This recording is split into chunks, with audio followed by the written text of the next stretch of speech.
Ce programme est financé par les amis et partenaires du ministère de Joyce Meyer.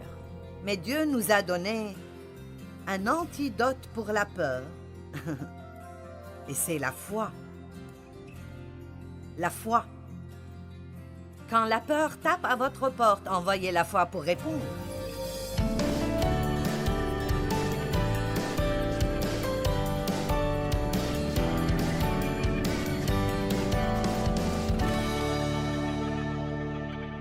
Je serai franche et je dirais que nous avons tous probablement beaucoup plus de peur dans nos vies que nous le reconnaissons. Et d'habitude, si vous avez une grande peur et votre cœur bat, vous savez, c'est vraiment « Oh, j'ai si peur ». Vous comprenez ça, n'est-ce pas? Mais je pense qu'il y a beaucoup plus de peurs sous-jacentes qui sont là depuis si longtemps que nous nous sentons à l'aise avec et nous ne reconnaissons pas vraiment qu'elles sont là. Combien d'entre vous pensent que c'est très possible que ce soit le cas?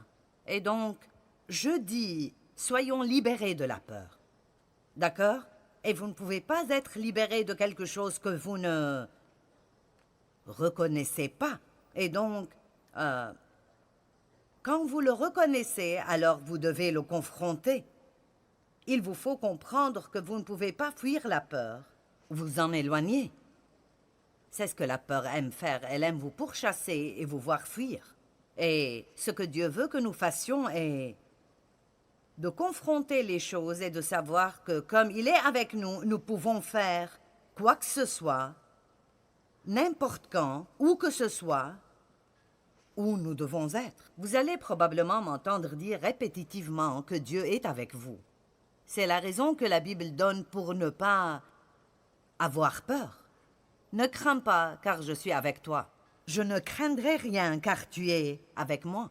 Et certaines choses que nous entendons si souvent, que nous sommes habitués à entendre et qui ne veulent pas dire pour nous ce qu'elles devraient dire.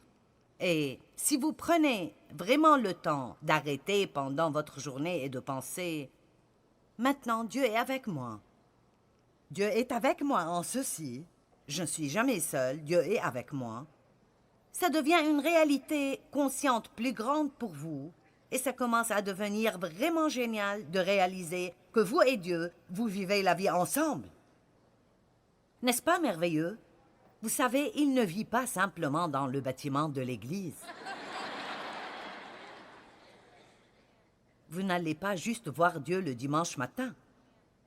Vous êtes l'Église, vous êtes le temple de Dieu, vous êtes sa demeure, et il vit en vous, et il a dit, je ne vous laisserai jamais et je ne vous abandonnerai pas. Amen. Donc, la peur veut dire fuir devant. La définition de base, si vous la regardez en grec, veut dire se cacher, fuir devant. Et dans Hébreu, il dit que nous ne devons pas fuir dans la peur. Donc, la peur peut nous faire fuir et ne pas faire ce que nous savons que nous sommes supposés faire ou dire ce que nous sommes supposés dire. Combien de fois nous sentons que nous devrions parler à quelqu'un à propos de quelque chose et nous sentons que nous devrions le faire, mais nous disons « Eh bien, je n'aime pas la confrontation ». Et même si vous n'aimez pas faire quelque chose, ça ne veut pas dire que vous ne devez pas le faire. Nous n'aimons pas tous tout ce que nous faisons. C'est pour cela que nous avons besoin du Saint-Esprit en nous pour nous montrer quoi faire. Donc, le courage est d'agir dans la peur. Le courage est de faire ce que vous savez que vous devriez faire, bien que vous ayez peut-être peur. Si vous pensez que vous allez avoir des temps dans votre vie où vous ne ressentez jamais la peur, vous avez tort.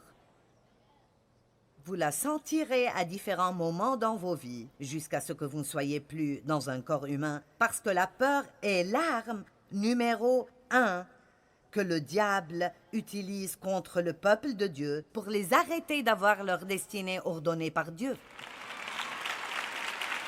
Amen.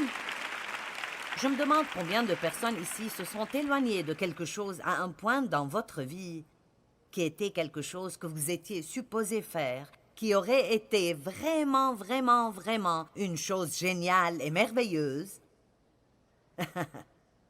Et maintenant vous dites, « Ah, si seulement j'avais... » Eh bien, nous ne mettons pas de ce côté de la vie où nous vivons avec des regrets. Commençons à faire ce que la vie nous dit et vivons dans la foi. Maintenant, le diable a beaucoup de peur et c'est comme un poison. Mais Dieu nous a donné un antidote pour la peur et c'est la foi. La foi. Quand la peur tape à votre porte, envoyez la foi pour répondre. Amen. Maintenant, si vous faites des recherches sur les poisons et les antidotes, vous verrez qu'il y a certains antidotes qui marchent sur certains poisons. Et donc, si vous êtes empoisonné, vous allez à l'hôpital et vous leur dites ce que vous avez pris et quel insecte vous a piqué, et ils vous diront quel est l'antidote. Eh bien, la Bible nous enseigne que l'ennemi viendra contre nous avec la peur, que c'est un esprit mauvais, car Dieu ne nous a pas donné un esprit de peur, mais de puissance, d'amour et une pensée saine. Et nous sommes encouragés à travers la Bible à marcher dans la foi, à vivre par la foi. Et alors je pense que très souvent les gens ont de la foi ou ils utilisent la foi quand ils ont une sorte d'urgence. J'ai besoin d'une percée. Donc nous pensons que nous allons prier avec foi et que nous aurons une percée. Mais la Bible ne nous dit jamais de faire ceci. Elle dit de vivre par la foi. Elle dit que l'homme juste vivra par la foi. Nous devons exercer notre foi à chaque moment de chaque jour. Nous devons vivre par la foi, marcher dans la foi. Et dans Romains 1,17, il nous dit qu'il y a une justice qui est vraiment reliée à notre relation personnelle avec Dieu. Il y a une justice qui est révélée dans la Bible, qui nous mène de la foi à plus de foi, à plus de foi. Et alors, ceci nous amène à ce domaine de savoir que Dieu vous aime et qu'il vous aime complètement et qu'il est juste, fier de vous et qu'il a un bon plan pour votre vie et que vous êtes rendu juste en lui à travers le sang de Christ et que vos péchés ont été pardonnés. Et alors, plus vous comprenez la justice et toutes ses implications, plus votre foi grandit. Et plus votre foi grandit, plus vous serez courageux. Je vais le redire. Plus votre foi grandit, plus vous serez courageux, parce que si vous ferez un jour quelque chose de digne d'être fait, vous devez être prêt à avoir tort pour découvrir si vous avez raison. Et vous voyez, les gens qui ont peur de Dieu, ou qui craignent que Dieu ne les aime pas, ou qui ont peur que Dieu soit en colère contre eux s'ils font une erreur, ils ne font pas cela.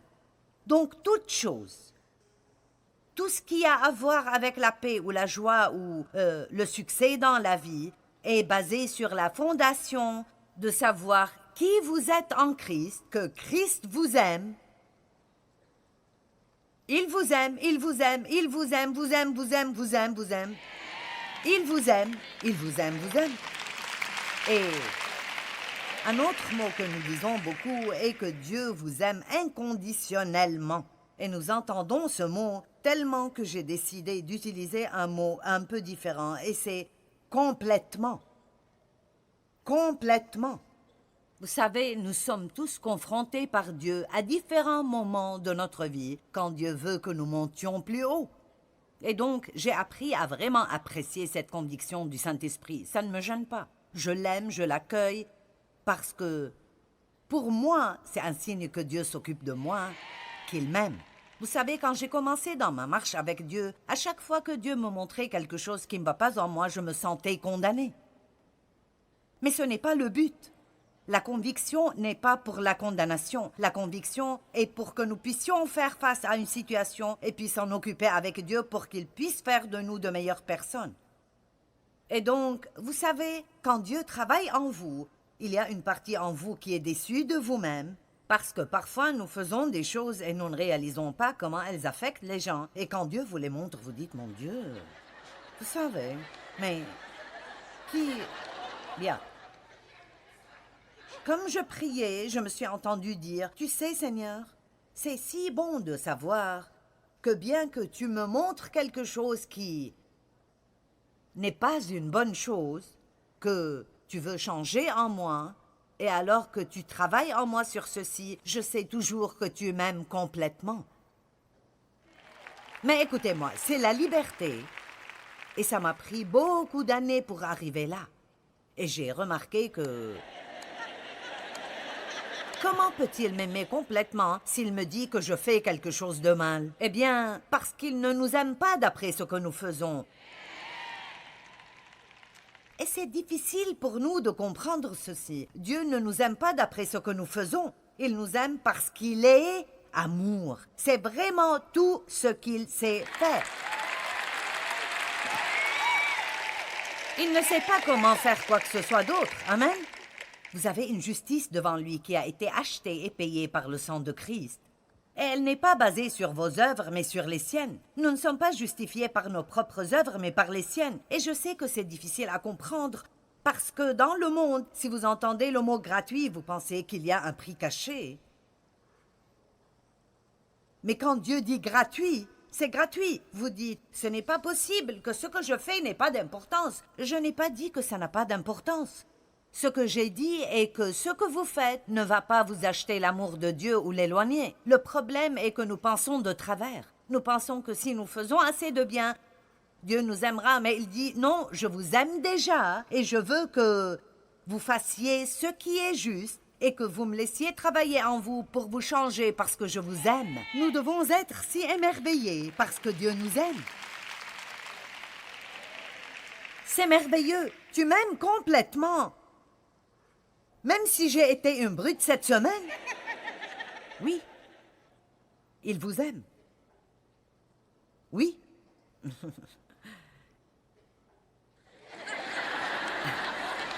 Est-ce que vous allez bien là-haut? Je veux que vous sachiez que je sais que vous êtes là-haut. Donc Dieu nous donne la foi et nous devons marcher dans la foi. Et plus nous savons combien il nous aime, plus nous pourrons exercer notre foi. Luc 18, verset 1 et verset 8. Jésus leur adressa une parabole pour montrer qu'il faut toujours prier et ne point se relâcher, fuir et abandonner.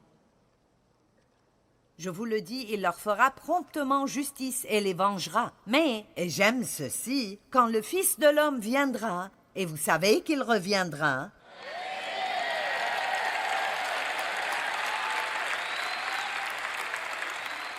trouvera-t-il de la persistance dans la foi sur la terre? 2 Pierre, chapitre 3, verset 14, dit « Donc, bien-aimés », que tout le monde dise « bien-aimés », parce que nous allons parler de ce mot.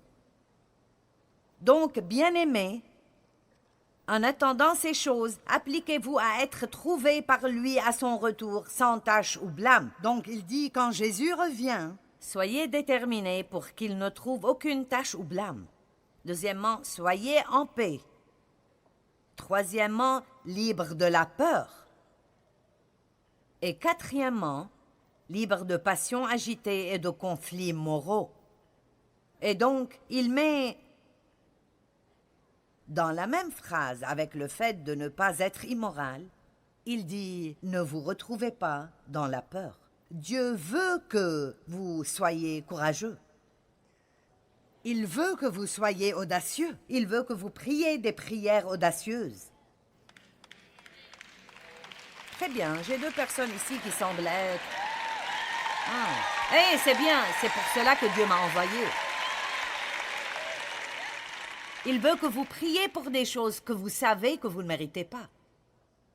J'ai dit, il veut que vous priez pour des choses que vous savez que vous ne méritez pas. C'est pour cela, bien-aimés, que nous prions au nom de Jésus, pas en notre nom. Je ne dis pas, Dieu, je te demande de faire ceci au nom de Joyce. Oui, c'est drôle, n'est-ce pas? Nous disons tous, eh bien, ceci n'irait pas loin. Mais non, vous devez aller et lire souvent ce que la Bible dit dans Jean 14 et 16 à propos de demander en son nom. Et la Bible amplifiée en particulier dit que quand nous demandons en son nom, nous présentons à Dieu tout ce que Jésus est. C'est ce que veut dire au nom de Jésus. Donc je dis, je sais que je ne le mérite pas, donc je ne vais pas perdre mon temps à prier en mon nom, mais je vais prier cette prière audacieuse au nom de Jésus, pas parce que je le mérite, mais parce que je crois que c'est ta volonté. Je préfère demander beaucoup et en recevoir la moitié plutôt que de ne rien demander. Je répète, je préfère demander beaucoup.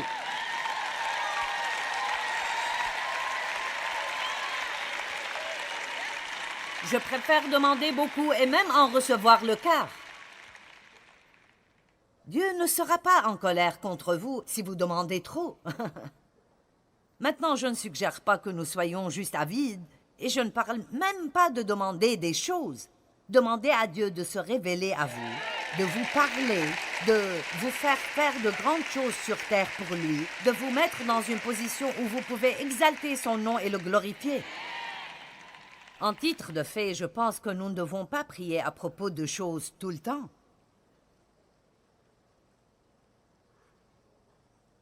La Bible dit que si nous nous faisons de lui nos délices, il nous donnera les désirs secrets de nos cœurs.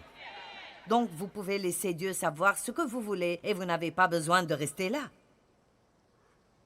Je prie des prières audacieuses. J'ai demandé à Dieu de me laisser aider chaque personne sur terre et c'est assez audacieux. Mais nous progressons vraiment. Amen. Je suis heureuse de ne pas avoir dit « Oh Dieu, bénis ma petite étude biblique de 20 personnes ». Je veux dire, je ne dis pas que ce n'est pas bien si c'est ce que vous croyez que vous êtes supposé faire. Mais si vous avez une grande vision, vous feriez mieux d'ouvrir votre bouche et de commencer à prier des prières audacieuses. Donc, soyez libres de la peur et libres des passions agitées. Je veux dire cela très simplement. La peur tourmente. Dans 1 Jean 4, il dit « La peur tourmente ».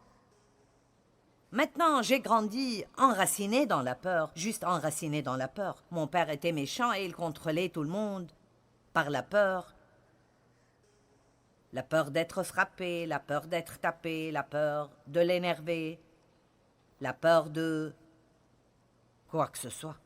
La peur, la peur, la peur, la peur, la peur. Et ça m'a pris très, très longtemps, avec l'aide du Saint-Esprit, pour me sortir de tout cela. Et je m'occupe toujours de choses, tout comme tout le monde le fait. Personne n'arrive tant qu'il est toujours dans son corps humain. C'est notre but de continuer à avancer. Amen, de continuer à avancer, d'aller en avant. Donc, est-ce qu'il trouvera de la foi?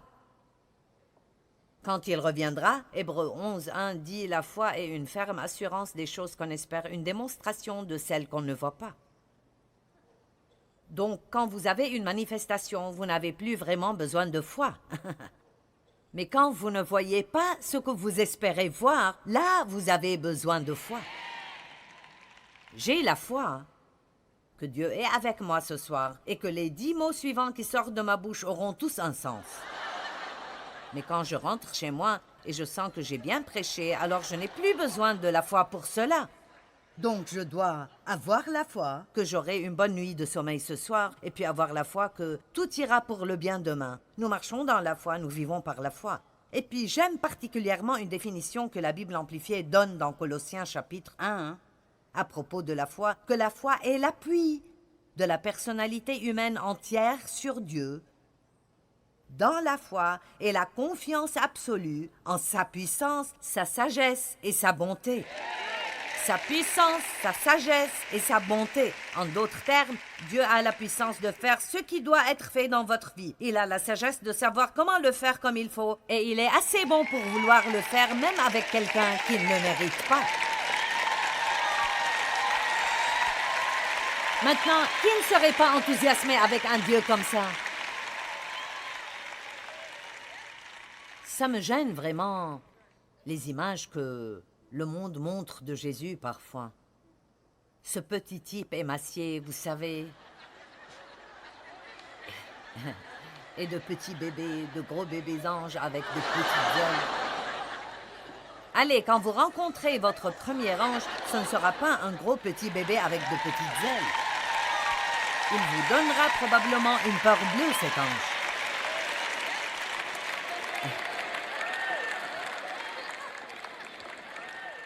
Amen.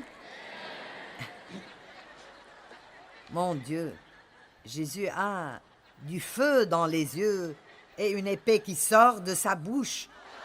Et il vient sur un destrier blanc. Sa robe est tachée de sang. Vous savez, c'est comme « Ouh !» Très bien. Exode 14:10. Pharaon approchait. Les enfants d'Israël levèrent les yeux, et voici, les Égyptiens étaient en marche derrière eux. Et les enfants d'Israël eurent une grande frayeur et crièrent à l'Éternel. Maintenant, Dieu les délivrait, et ils étaient pourchassés par l'ennemi. Vous sentez parfois que bien que Dieu soit en train de vous délivrer, des fois vous êtes pourchassés par l'ennemi. Et il y avait la mer Rouge devant eux, ce qui était une impossibilité. Et ils étaient pourchassés par l'ennemi derrière eux. Eh bien, c'est ce que vous appelez être pris entre le marteau et l'enclume. Amen. Mais dans notre cas, nous avons le roc avec nous et il nous aide dans les endroits difficiles. Mais je suis sûre que nous avons tous une sorte de mer Rouge devant nous, une impossibilité que nous ne savons juste pas comment nous allons la dépasser. Allez, est-ce que quelqu'un a cela dans sa vie? Je ne sais pas comment je pourrais faire cela. Amen. Puis si vous regardez derrière vous, vous dites « Oh non, le diable me pourchasse toujours ». Et leur tentation était de courir, ou ils voulaient toujours retourner en Égypte, ce qui aurait été vraiment mauvais. Mais c'est ce que les gens font parfois. Ils retournent d'où ils sont venus parce qu'ils ne veulent pas s'occuper de ce qui les fera aller en avant. Et c'est la dernière chose que vous voudriez faire. Ils dirent à Moïse, n'y avait-il pas des sépulcres en Égypte sans qu'il fût besoin de nous mener mourir au désert? Que nous as-tu fait en nous faisant sortir d'Égypte? Maintenant, ils blâment Moïse. Et c'est un autre message. N'est-ce pas là ce que nous te disions en Égypte? Laisse-nous servir les Égyptiens, car nous aimons mieux servir les Égyptiens que de mourir au désert. Là, ils ont une mauvaise attitude. Allez, quand vous êtes dans cet endroit, combien d'entre vous diront alors « Seigneur, je sens juste que je vais mourir. C'est juste, ça me tuera. Allez, ceci me tuera simplement, je ne peux pas faire ceci, je veux mourir. Allez. » Dieu merci pour le verset 14. Je suis désolé, retournons au verset 13. Moïse répondit au peuple, « Ne craignez rien, restez en place, ferme confiance sans peur, et regardez la délivrance que l'Éternel va vous accorder en ce jour, car les Égyptiens que vous voyez aujourd'hui, vous ne les verrez plus jamais. »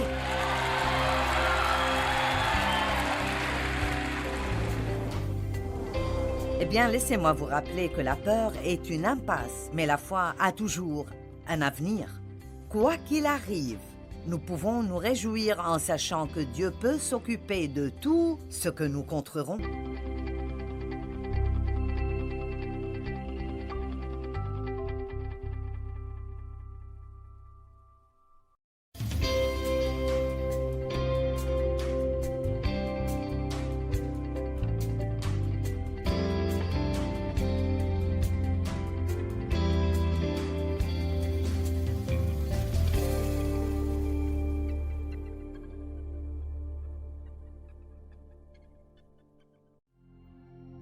Ce programme est financé par les amis et partenaires du ministère de Joyce Meyer. Si vous pensez que vous allez arriver à un temps où vous ne ressentez jamais la peur, vous avez malheureusement tort. Vous allez ressentir la peur dans votre vie jusqu'à ce que vous ne soyez plus dans un corps humain parce que la peur est l'arme numéro 1 que le diable utilise contre le peuple de Dieu pour les arrêter d'avoir leur destinée ordonnée par Dieu.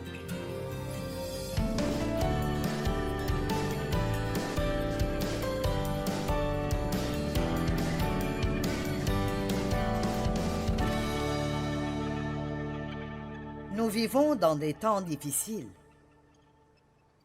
Et j'ai demandé à un ami aujourd'hui, j'ai dit, combien penses-tu que les choses allaient mal à Sodome et Gomorrhe?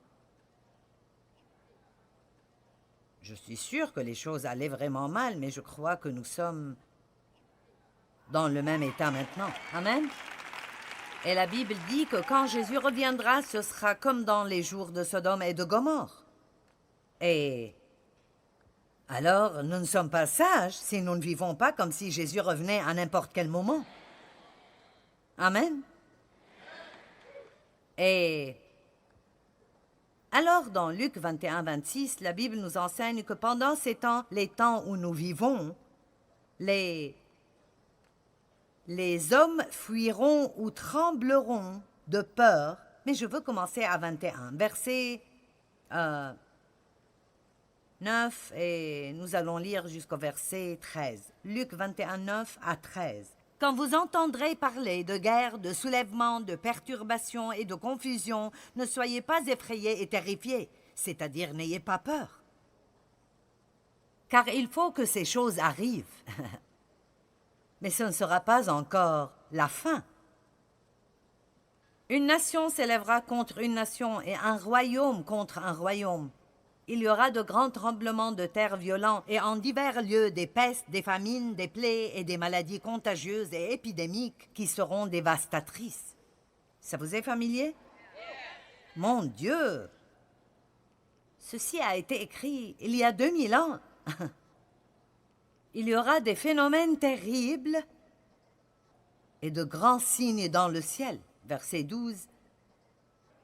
Mais avant tout cela, on mettra la main sur vous et l'on vous persécutera. On vous livrera aux synagogues, on vous jettera en prison, on vous mènera devant des rois à cause de mon nom. Et vous savez, nous ne comprenons pas cela très bien, mais il y a beaucoup d'endroits sur terre où ceci arrive aux gens.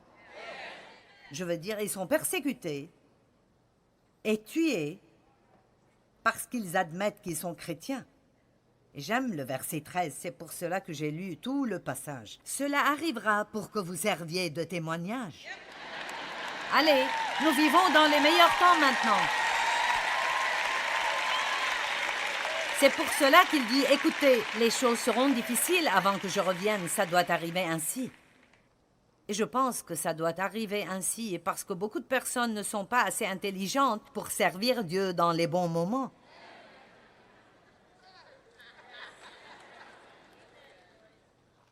Et alors, nous allons peut-être avoir assez de temps difficile pour motiver ces gens qui sont dehors en marche. Mais ils chercheront quelque chose qui leur dit peut-être vraiment Dieu est réel et nous le connaissons. Allez, j'ai dit, nous le connaissons. C'est pourquoi la Bible dit, quand il reviendra, trouvera-t-il de la foi dans le monde? Quand il reviendra, il voudra trouver 4 choses. Une église sans tache ni blâme, des gens en paix au milieu de tous les troubles, des gens qui n'ont pas peur et des gens qui n'ont pas beaucoup d'immoralité dans leur vie. Nous avons un but ordonné par Dieu devant nous et nous avons l'Esprit Saint pour nous aider à accomplir la mission que Dieu nous a donnée. Maintenant, laissez-moi juste vous dire ceci. Il y a beaucoup de chrétiens malheureux. Nous en avons ici et nous en avons beaucoup qui nous regardent à la télé maintenant. J'étais si malheureuse pendant longtemps et j'étais une croyante. Et c'est vraiment un oxymoron. Je veux dire, comment être malheureuse si vous savez que vous n'allez pas en enfer? Je veux dire, c'est assez pour donner le sourire, je pense. Peut-être, je l'espère. Amen. Et je crois que beaucoup de gens sont malheureux, bien qu'ils soient sauvés parce qu'ils vivent pour le mauvais but. Le but pour lequel ils vivent est de se faire plaisir et d'obtenir ce qu'ils veulent et de se sentir bien concernant tout au lieu de dire à Dieu « Me voici, envoie-moi ». Me voici, envoie-moi. Quand Ésaïe a dit cela à Dieu, me voici, envoie-moi, il n'avait aucune idée de ce qu'il serait envoyé faire. Il n'a pas demandé ce que serait son salaire ni son programme de vacances. Il n'a pas demandé son plan de retraite. Il a dit, me voici, envoie-moi. Il a signé un contrat en blanc. Il a signé un contrat en blanc.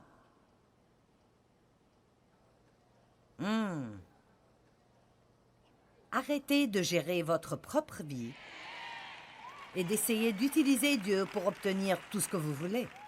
Pourquoi pas « Me voici, envoie-moi » ce soir? Pourquoi ne pas dire « Me voici, envoie-moi » ?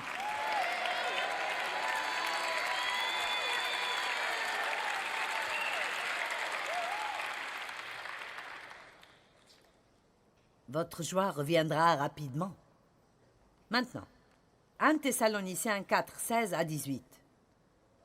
Ceci est juste pour vous encourager.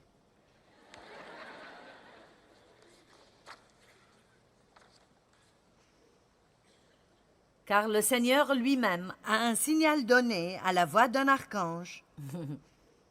Et au son de la trompette de Dieu descendra du ciel, et les morts en Christ ressusciteront premièrement.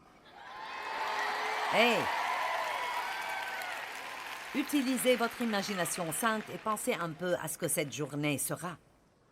Ah, tous ceux qui ont essayé de se débarrasser de Dieu seront choqués ce jour-là. Tous les tombeaux s'ouvriront et les gens commenceront à s'envoler. Ouh!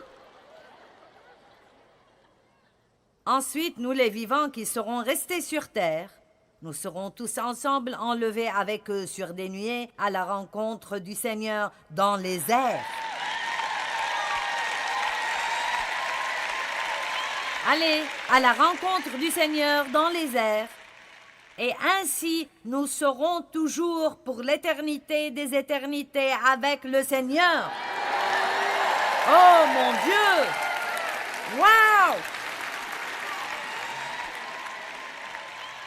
Et tournez-vous vers la personne à côté de vous et dites, vous ne faites que passer. D'accord, verset 18. Voilà. Voici ce qui est si important ici. Maintenant, regardez ceci. C'est pourquoi consolez-vous donc les uns les autres par ces paroles. Vous avez remarqué combien vous étiez excités quand j'ai lu ça? Je veux dire, je peux aller les lire partout. Je peux aller en Afrique, en Inde, partout. N'importe quel État. Lisez cela, et les chrétiens réagiront de la même manière. Parce qu'au fond, vraiment, Dieu a planté l'éternité dans nos cœurs. C'est ce que la Bible dit. Nous savons qu'il y a plus que cela. Et nous savons que nous avons été créés pour mieux que cela. Et nous essayons de traverser en beauté, et j'essaye de vous aider à faire cela. Et vous devez vous aider l'un l'autre pour faire cela. Et vous devez vous encourager l'un l'autre au milieu de tout ce qui arrive. Maintenant, laissez-moi vous dire ça. Au lieu de juste vous mettre en groupe et de grogner concernant la société.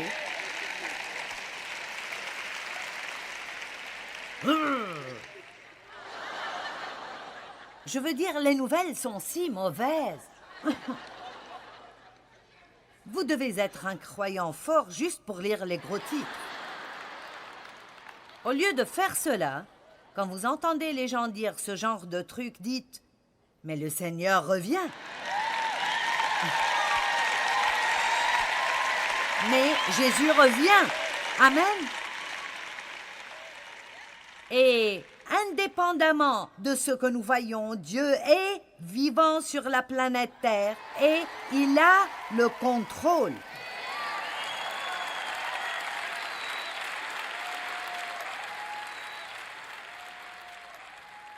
La peur est une impasse, mais la foi a toujours un avenir. Je l'ai dit.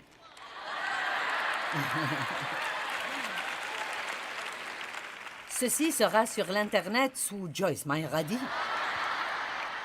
C'est drôle quand je cherche des citations et je trouve les miennes. Écoutez, la fin des temps est un nouveau commencement pour nous. Rien qui devrait nous irriter. J'ai souvent pensé à pourquoi la Bible ne dit pas plus concernant ce à quoi ça ressemblera là-bas. Et vous savez ce que j'ai eu comme conclusion? Pourquoi la Bible ne dit pas plus concernant ceci? Elle en dit un peu, mais nous aimerions avoir plus de détails, n'est-ce pas? Comme, est-ce que j'aurai un travail ou est-ce que je vivrai?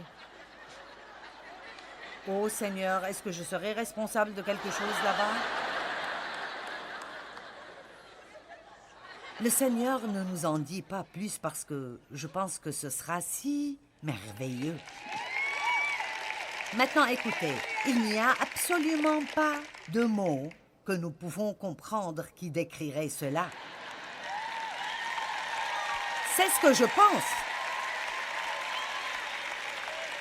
Maintenant, nous allons parler un peu de certaines des choses qui nous font peur. Allons-y, Marc chapitre 4, verset 35 dit « Ce même jour, quand le soir vint, Jésus leur dit « Passons à l'autre bord du lac. » Maintenant, quand Jésus dit « Nous allons quelque part », alors nous allons quelque part. D'accord? Et si vous regardez le chapitre 5, verset 1, il dit « Et ils sont arrivés à l'autre bord. » N'est-ce pas bon? Le verset 35 dit « Passons à l'autre bord. » Chapitre 5, verset 1, « Et ils sont arrivés à l'autre bord. » Maintenant, ce serait bien si c'était tout ce qu'il y avait. Mais il y a les versets 36, 37, 38, 39...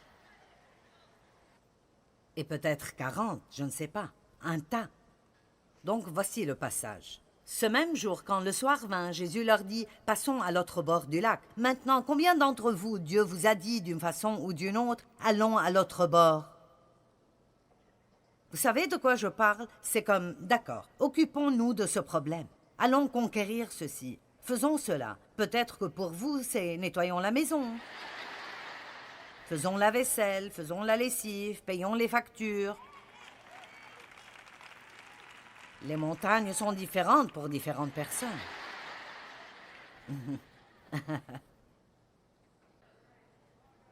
Après avoir renvoyé la foule, ils l'emmenèrent avec eux dans la barque où ils se trouvaient. Et il y avait aussi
d'autres barques avec lui. Donc il y avait plus qu'une seule barque. Il s'éleva un grand tourbillon de proportions ouraganesques et les flots se jetaient dans la barque au point qu'elle se remplissait déjà. Donc la première chose qui arrivera quand nous nous dirigeons vers l'autre bord de quoi que ce soit est que nous allons avoir une tempête. À quoi se rapporte la tempête? Eh bien, c'est l'ennemi qui essaye de nous effrayer. Allez, nous parlons de la peur. C'est l'ennemi qui essaye de nous ramener à la rive, de nous faire trouver un endroit sauf pour parquer le bateau. Et Jésus était à la poupe du bateau. Il dormait. Je veux dire, allez, il dormait. Jésus dort et j'ai une tempête.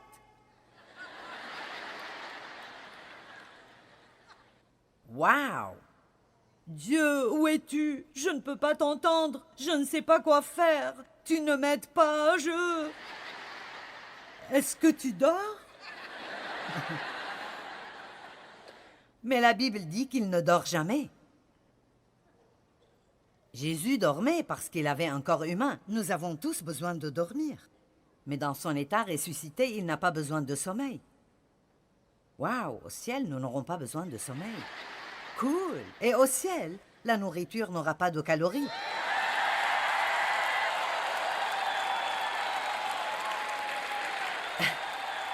Ceci est dans Joyce, chapitre 1, verset 2.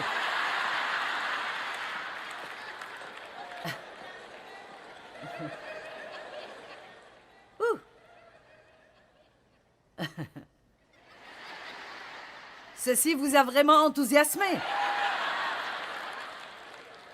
Verset 39. Ils le réveillèrent. Oh, attendez, verset 38. Et lui, il était à la poupe du bateau. Il dormait sur le coussin de cuir. Beaucoup de détails.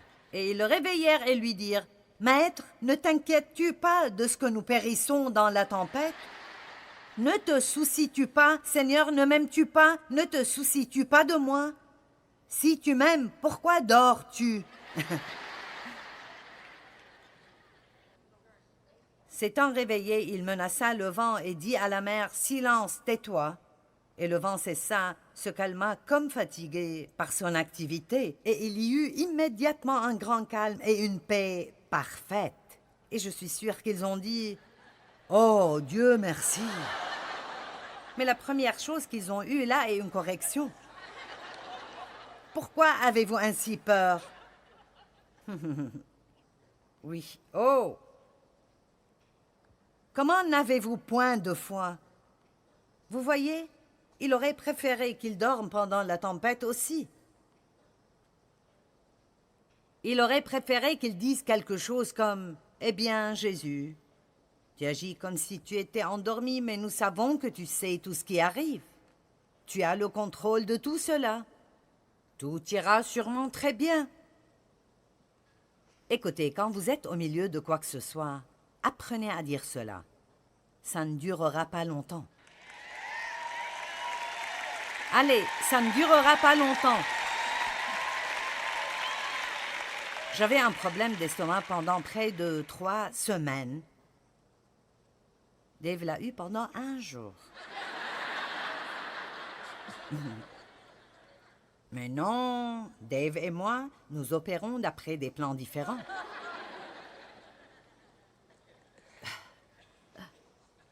De toute façon, 3 semaines. Et je ne me sentais pas vraiment bien. Je ne me sentais pas mal physiquement, mais mon estomac allait mal, j'avais un mauvais goût dans la bouche, rien n'était bon, c'était juste mauvais. Et je disais toujours, ceci ne durera pas. Les gens me disaient, comment vas-tu? Je disais, j'ai toujours un problème, mais il ne durera pas. Vous savez pourquoi? Parce que j'ai appris que rien ne dure. Allez, quels problèmes aviez-vous l'année dernière qui ont disparu maintenant? Allons donc, quel genre de problème aviez-vous il y a 5 ans? Peut-être que si vous étiez là quand j'étais venue l'année passée, vous aviez peur de quelque chose d'autre qui a été résolu maintenant. Vous savez, le truc de la peur, c'est qu'en fait, la peur de ce que quelque chose arrive est généralement pire que si cette chose arrive.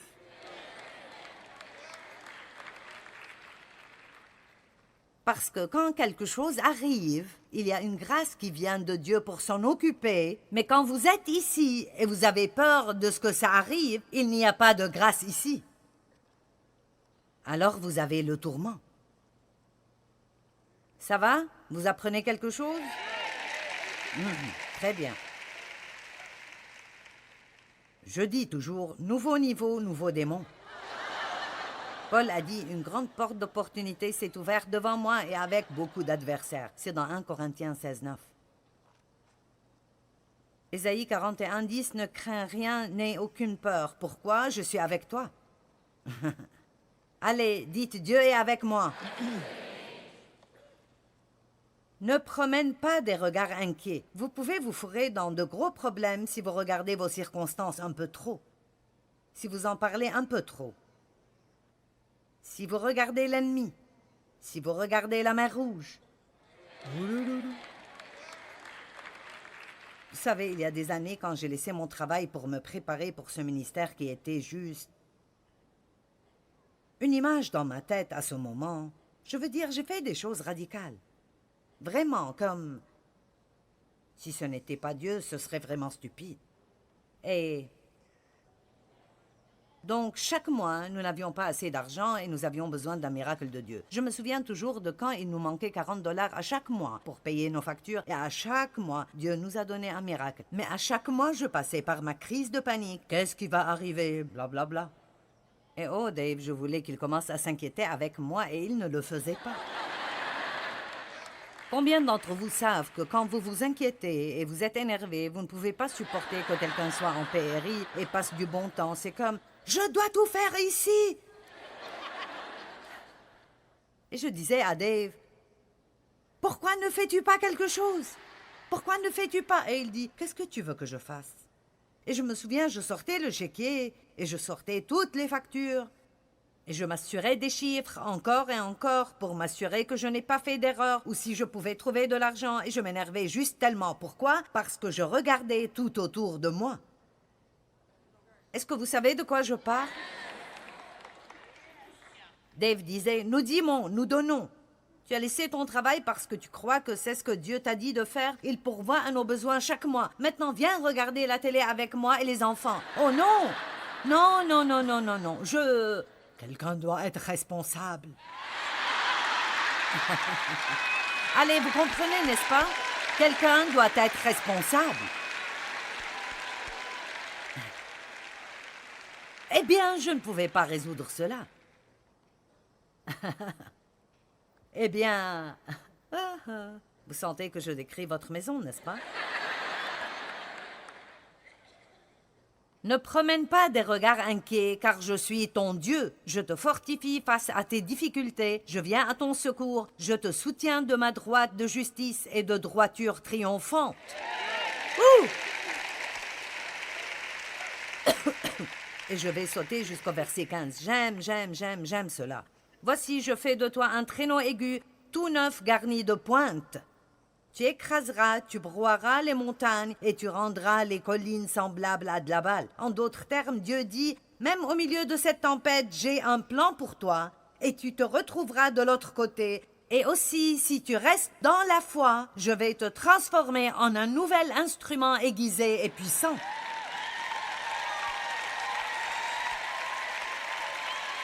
Allez, laissez-moi dire quelque chose. Vous n'allez pas aimer cela, mais ce que vous traversez maintenant finira par être pour votre bien. Ça finira par être bon pour vous. Si vous ne perdez pas confiance en Dieu, vous grandissez spirituellement et ça fait vraiment mal, mais ça vaudra le coup. Allez.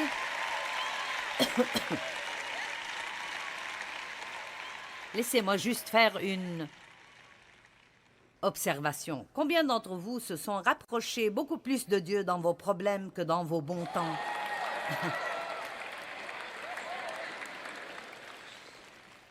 Bien, j'ai prouvé mon point. Maintenant, je veux dire, je pourrais lire Habacuc 3, mais pourquoi pas, car le figuier ne fleurira pas. La vigne ne produira rien, le fruit de l'olivier manquera, les champs ne donneront pas de nourriture. Les brebis disparaîtront du pâturage et il n'y aura plus de bœufs dans les étables, toutefois je me réjouirai. D'accord, disons-le d'une façon que nous comprenons mieux. Bien que j'ai perdu mon travail et que mon fils se soit battu de nouveau à l'école et que ma carte de crédit ait été compromise 2 fois ce mois et que maintenant le docteur veut que je fasse une colonoscopie.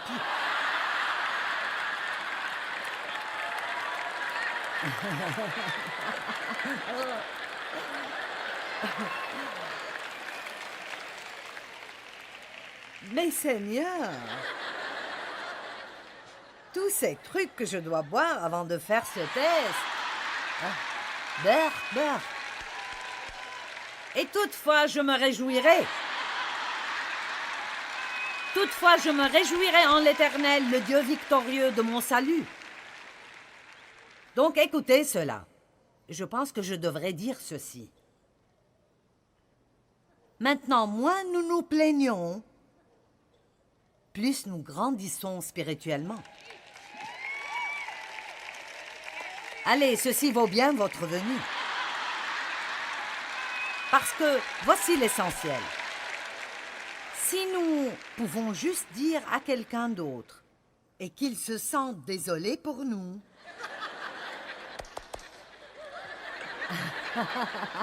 Alors nous nous sentons si...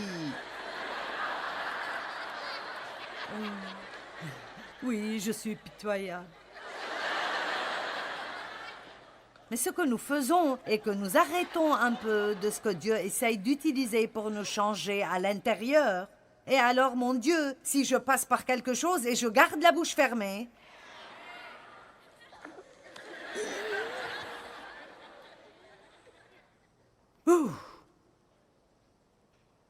quand j'ai un virus et je dis à Dave combien je me sens mal, il dit alors, oui, j'avais ça la semaine dernière pendant 3 jours. Pourquoi ne m'as-tu pas dit? Il dit, eh bien, tu ne peux pas m'aider. Maintenant, je ne pense pas nécessairement que ce soit la meilleure façon d'opérer, mais c'est pour donner un exemple. Allez, c'est pour donner un exemple.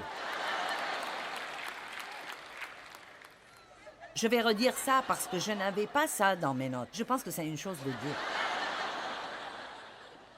Moins nous nous plaignons,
plus nous grandissons.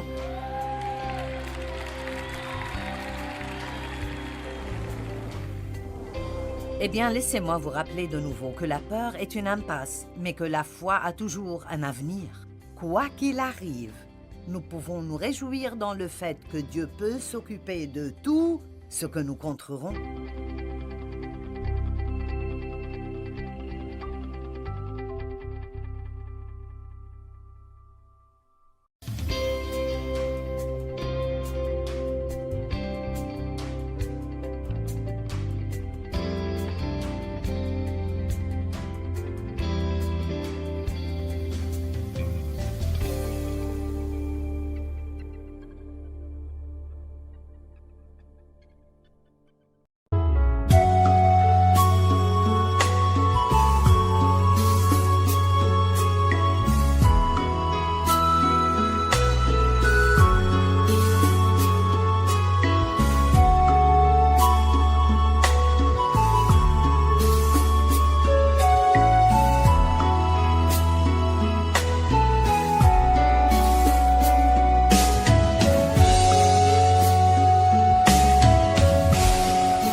khắp phương trời vẫn nhớ tới quê hương.